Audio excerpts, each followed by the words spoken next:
Good evening, friends. Another late night of the daily Bible reading. Today is day 231. We're doing the Chronological Bible. For August 19th, we're going through Ezekiel chapters 14 through 16. All right, let's go ahead and get started with the idolatry of Israel's leaders. Idolaters condemned. Some of the elders of Israel came to me and sat down in front of me. Then the word of the Lord came to me. Son of man, these men have set up idols in their hearts and put wicked stumbling blocks before their faces. Should I let them inquire of me at all? Therefore, speak to them and tell them this is what the sovereign Lord says. When any of the Israelites set up idols in their hearts and put wicked stumbling block before their faces, and then go to a prophet, I, the Lord, will answer them myself in keeping with their great idolatry. I will do this to recapture the hearts of the people of Israel, who have all deserted me for their idols. Therefore, say to the people of Israel, this is what the sovereign Lord says. Repent, turn from your idols, and renounce all your detestable practices. When any of the Israelites or any foreigner residing in Israel separates themselves from me and set up idols in their hearts and put a wicked stumbling block before their faces, and then go to a prophet to inquire of me, I, the Lord, will answer them myself. I will set my face against them and make them an example and a byword. I will remove them from my people. Then you will know that I am the Lord. And if the prophet is enticed to utter a prophecy, I, the Lord, have enticed that prophet, and I will stretch out my hand against him and destroy him from among my people Israel. They will bear their guilt. The prophet will be as guilty as the one who consults him. Then the people of Israel will no longer stray from me, nor will they defile themselves any more with all their sins. They will be my people, and I will be their God, declares the sovereign Lord. Next up, the certainty of the Lord's judgment.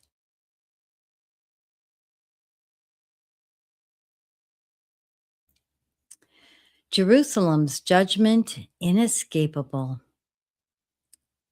The word of the Lord came to me, Son of man, if a country sins against me by being unfaithful, and I stretch out my hand against it to cut off its food supply, and send famine upon it, and kill its people and their animals, even if these three men, Noah, Daniel, and Job, were in it, they could save only themselves by their righteousness, declares the sovereign Lord.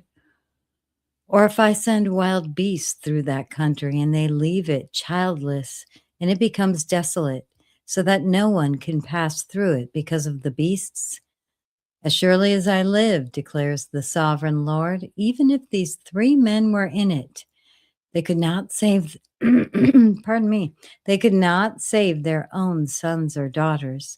They alone would be saved, but the land would be desolate.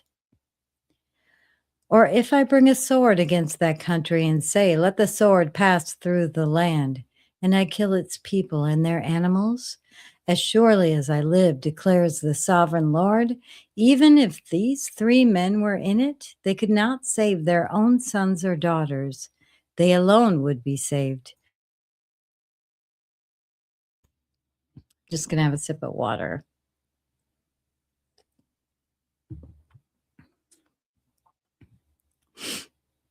Or if I send a plague into that land and pour out my wrath on it through bloodshed, killing its people and their animals, as surely as I live, declares the sovereign Lord, even if Noah, Daniel, and Job were in it, they could save neither their son nor daughter. They would save only themselves by their righteousness. For this is what the sovereign Lord says. How much worse will it be when I send against Jerusalem my 4 dreadful judgments, sword and famine and wild beasts and plague, to kill its men and their animals? Yet there will be some survivors, sons and daughters who will be brought out of it. They will come to you, and when you see their conduct and their actions, you will be consoled regarding the disaster I have brought on Jerusalem, every disaster I have brought on it. You will be consoled when you see their conduct and their actions, for you will know that I have done nothing in it without cause, declares the sovereign Lord. Next up, Jerusalem, a useless vine. The word of the Lord came to me. Son of man, how is the wood of a vine different from that of a branch of any of the trees in the forest? Is wood ever taken from it to make anything useful? Do they make pegs from it to hang things on? And after it is thrown on the fire as fuel, and the fire burns both ends and chars the middle, is it then useful for anything? If it was not useful for anything when it was whole, how much less can it be made into something useful when the fire has burned it and it is charred? Therefore, this is what the sovereign Lord says. As I have given the wood of the vine among the trees of the forest as fuel for the fire, so will I treat the people living in Jerusalem. I will set my face against them. Although they have come out of the fire will yet consume them. And when I set my face against them, you will know that I am the Lord. I will make the land desolate because they have been unfaithful, declares the sovereign Lord. All right, next up, an unfaithful wife.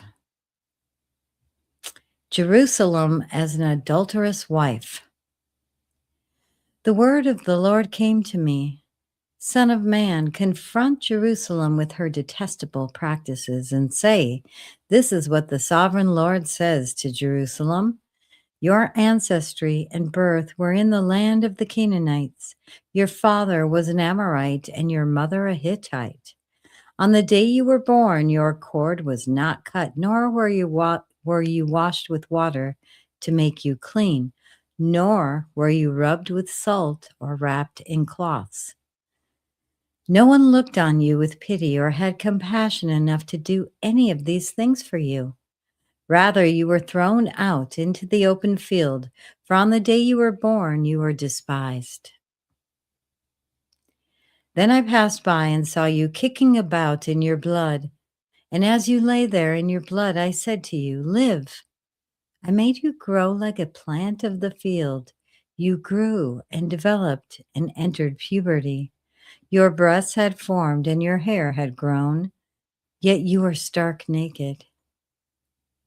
Later I passed by, and when I looked at you and saw that you were old enough for love, I spread the corner of my garment over you and covered your naked body. I gave you my solemn oath and entered into a covenant with you, declares the sovereign Lord, and you became mine. I bathed you with water and washed the blood from you and put ointments on you. I clothed you with an embroidered dress and put sandals of fine leather on you. I dressed you in fine linen and covered you with costly garments. I adorned you with jewelry. I put bracelets on your arms and a necklace around your neck, and I put a ring on your nose, earrings on your ears, and a beautiful crown on your head. So you were adorned with gold and silver. Your clothes were of fine linen and costly fabric and embroidered cloth. Your food was honey, olive oil, and the finest flour. You became very beautiful and rose to be a queen. And your fame spread among the nations on account of your beauty, because the splendor I had given you made your beauty perfect, declares the sovereign Lord. But you trusted in the beauty and used your fame to become a prostitute. You lavished your favors on anyone who passed by, and your beauty became his. You took some of your garments to make gaudy, high places where you carried on your prostitution. You went to him, and he possessed your beauty. You also took the fine jewelry I gave you, the jewelry made of my gold and silver, and you made for yourself male idols and engaged in prostitution with them. And you took your embroidered clothes to put on them, and you offered my oil and incense before them. Also, the food I provided for you, the flour, olive oil, and honey I gave you to eat, you offered as fragrant incense before them. That is what happened, declares the sovereign Lord. And you took your sons and daughters, whom you bore to me, and sacrificed them as food to the idols. Was your prostitution not enough? You slaughtered my children and sacrificed them to the idols. In all your detestable practices and your prostitution, you did not remember the days of your youth when you were naked and bare, kicking about in your blood.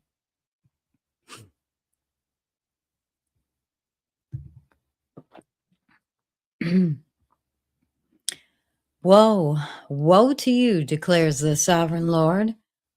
Hang on one second, sorry.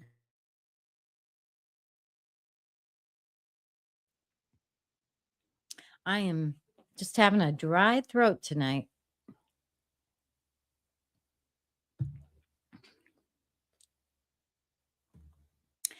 I'll start that one over. Sorry about that. All right. Woe, woe to you, declares the sovereign Lord. In addition to all your other wickedness, you built a mound for yourself and made a lofty shrine in every public square. At every street corner, you built your lofty shrines and degraded your beauty, spreading your legs with increasing promiscuity to anyone who passed by. You engaged in prostitution with the Egyptians, your neighbors, with large genitals, and aroused my anger with your increasing promiscuity. So I stretched out my hand against you and reduced your territory. I gave you over to the greed of your enemies, the daughters of the Philistines, who were shocked by your lewd conduct. You engaged in prostitution with the Assyrians too, because you were insatiable, and even after that, you still were not satisfied. Then you increased your promiscuity to include Babylonia, a land of merchants. But even with this, you are not satisfied. I am filled with fury against you, declares the sovereign Lord, when you do all these things, acting like a brazen prostitute. When you built your mounds at every street corner and made your lofty shrines in every public square, you were unlike a prostitute because you scorned payment. You adulterous wife, you prefer strangers to your own husband. All prostitutes receive gifts, but you give gifts to all your lovers, bribing them to come to you from everywhere for your illicit favors. So in your prostitution, you are the opposite of others. No one runs after you for your favors. You are the very opposite, for you give payment, and none is given to you. Oh, next up is judgment on Jerusalem's prostitution. Therefore, you prostitute, hear the word of the Lord. This is what the sovereign Lord says. Because you poured out your lust and exposed your naked body in your promiscuity with your lovers, and because of all your detestable idols, and because you gave them your children's blood, therefore I'm going to gather all your lovers, with whom you found pleasure, those you loved as well as those you hated. I will gather them against you from all around and will strip you in front of them, and they will see you stark naked. I will sentence you to the punishment of women who commit adultery and who shed blood. I will bring on you the blood vengeance of my wrath and jealous anger. Then I will deliver you into the hands of your lovers, and they will tear down your mounds and destroy your lofty shrines. They will strip you of your clothes and take your fine jewelry and leave you stark naked. They will bring a mob against you they will bring a mob against you who will stone and hack you to pieces with their swords. They will burn down your houses and inflict punishment on you in the sight of many women. I will put a stop to your prostitution, and you will no longer pay your lovers. Then my wrath against you will subside, and my jealous anger will turn away from you. I will be calm and no longer angry. Because you did not remember the days of your youth, but enraged me with all these things, I will surely bring down on your head what you have done, declares the sovereign Lord. Did you not add lewdness to all your other detestable practices? Everyone who quotes Proverbs will quote. I don't know why I can't say this. Okay. I'm just not doing well with the reading tonight. Sorry, guys. All right, let me start over. Everyone who quotes Proverbs will quote this proverb about you: like mother, like daughter. You are a true daughter of your mother who despised her husband and her children, and you are a true sister of your sisters who despised their husbands and their children. Your mother was a Hittite and your father an Amorite. Your older sister was Samaria, who lived to the north of you with her daughters. And your younger sister, who lived to the south of you with her daughters, was Sodom. You not only followed their ways and copied their detestable practices, but in all your ways you soon became more depraved than they. As surely as I live, declares the sovereign Lord, your sister Sodom and her daughters never did what you and your daughters have done. Now, this was the sin of your sister Sodom. She and her daughters were arrogant, overfed, and unconcerned. They did not help the poor and needy. They were haughty and did detestable things before me. Therefore, I did away with them, as you have seen. Samaria did not commit half the sins you did. You have done more detestable things than they, and have made your sisters seem righteous by all the things you have done. Bear your disgrace, for you have furnished some justification for your sisters. Because your sins were more vile than theirs, they appear more righteous than you. So then, be ashamed and bear your disgrace, for you have made your sisters appear righteous. However, I will restore the fortunes of Sodom and her daughters, and of Samaria and her daughters, and your fortunes along with them, so that you may bear your disgrace and be ashamed of all you have done in giving them comfort. And your sisters, Sodom with her daughters and Samaria with her daughters, will return to what they were before, and you and your daughters will return to what you were before. You would not even mention your sister Sodom in the day of your pride, before your wickedness was uncovered. Even so, you are now scorned by the daughters of Edom and all her neighbors, and the daughters of the Philistines, all those around you who despise you. You will bear the consequences of your lewdness and your detestable practices, declares the Lord. This is what the sovereign Lord says. I will deal with you as you deserve, because you have despised my oath by breaking the covenant. Yet I will remember the covenant I made with you in the days of your youth, and I will establish an everlasting covenant with you. Then you will remember your ways and be ashamed when you receive your sisters, both those who are older than you and those who are younger. I will give them to you as daughters, but not on the basis of my covenant with you. So I will establish my covenant with you, and you will know that I am the Lord. Then, when I make atonement for you for all you have done, you will remember and be ashamed and never again open your mouth because of your humiliation, declares the sovereign Lord. All right, that concludes today's reading of day 231. Thank you for watching or listening. And please be sure to like on YouTube and Rumble to get the word out to more people. Oh, and subscribe if you want to be informed when I go live each day. Thank you so much for watching. We'll see you tomorrow. Bye-bye.